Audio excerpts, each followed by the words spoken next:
Spiritual health, ఆత్మ సంబంధమైనటువంటి ఆరోగ్యం.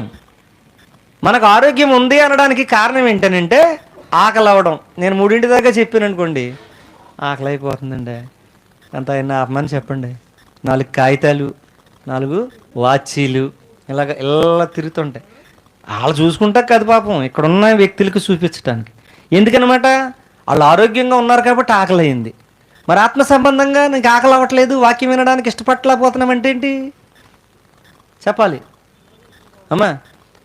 ఆత్మ సంబంధంగా వాక్యం ఇంకో పావు గంట, 20 నిమిషాలు, అరగంట ఎక్కువ వినలేకపోతున్నాము అని అంటే మనకేమొచ్చేస్తుందని, ఏముందని? ఆత్మ సంబంధమైనటువంటి స్పిరిచువల్ డిసీజ్ ఏదో ఉంది. ఏం పెద్ద దీనికి ఏం రుజువులు అక్కర్లా. ఆరోగ్యంగా ఫిజికల్గా హెల్త్గా ఉన్నవాడికి అక్కడికి ఆకలి అవుద్ది. పొద్దున్న 4 ఇడ్లీలు తింటాడు, నో డౌట్ టీ తాగుతాడు. మళ్ళీ 12:30, 1 గంట అయ్యేసరికి భోజనం తినాల్సిందే. అడికి ఆకలి అయింది కాబట్టి, ఆరోగ్యంగా ఉన్నాడు కాబట్టి.